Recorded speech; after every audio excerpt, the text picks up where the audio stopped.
ঘটনাটা ঘটছে ১:৩০টার দিকে। আমি এখানে ডিউটি অবস্থায় ছিলাম। হঠাৎ পিছন দিকে আর কি দুটো আওয়াজ হয় পরপর, ঠিক আছে? আওয়াজ একটা আতঙ্ক ছড়ায় যায়। পরে আমি ওখানে যাই। যাওয়ার পরে কাউরে পাই নাই। ওইখানে আর কি ওই দেওয়ালের ওই পাশ থেকে কিছু বাচ্চা আর কি ওই গুলির খোসাটা দিকে ফেলায়। পরে ওটা আনলাম, পরে সবাই আর কি দেখাদেখি করে এগুলো। যে এখানে মনে হচ্ছে বলতে এখানে তো সমাবেশ হচ্ছে, ঠিক আছে? মিটিং হচ্ছে, মিটিংয়ের ভিতরে আর কি এটা গুলি করছে, মানে ওই আওয়াজটা আসছে, ঠিক আছে? তো ফায়ারটা হয়েছে। তো এখন আমরা তো দেখতে পারি নাই যে এইদিকে মুখ করে করছে কি, ওখানে কীভাবে কী হয়েছে, ঠিক আছে? এটা দেখা যায় নাই। এটা তো কোথায় ভাঙে পড়ছে এটা আমি বলতে পারলাম না। হঠাৎ করে একটা অনাকাঙ্ক্ষিত ঘটনা আমাদের ক্যাম্পাসে সংঘটিত হয়েছে। আমরা 1:30-এর দিকে আমরা যখন নামাজরত অবস্থায় ছিলাম সেই সময় দুইটা শব্দ শুনতে পাই।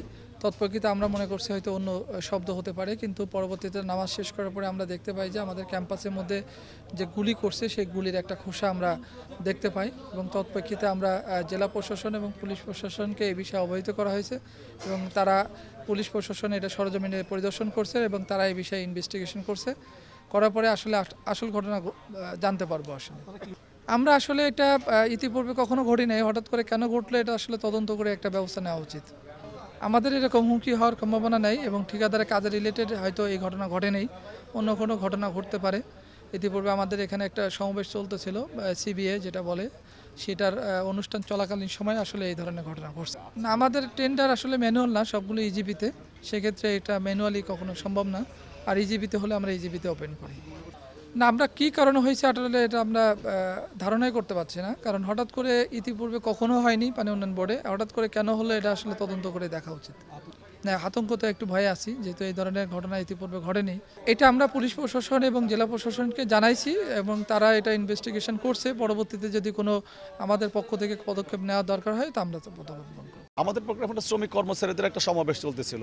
এখানে তো পানি উন্নয়ন বোর্ড তো জানেন মাল্টি ক্লাস একটা প্রতিষ্ঠান। এখানে বিভিন্ন শ্রেণীর গুচ্ছের মানুষ কাজ করে, বিশেষ করে কর্মচারী যারা আছে তাদের বিভিন্ন সমস্যা থাকে।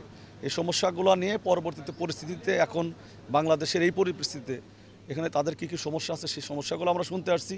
আমরা আমাদের মেসেজগুলো তাদেরকে সংগঠনের কেন্দ্র থেকে দিতে আসছিলাম। মত বিনিময় চলতেছিল।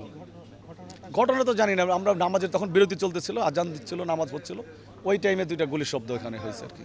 আমরা সেটা কিছু মনে করি না এখনও, কিন্তু যেহেতু ঘটনাটা ঘটছে এটা তদন্ত করব, কেন কিসের জন্য কী হলো, প্রশাসনের সহযোগিতা চাচ্ছি। আমরা আমাদের পক্ষ থেকে চেষ্টা করব কী হচ্ছে এটা জানার জন্য আর কি।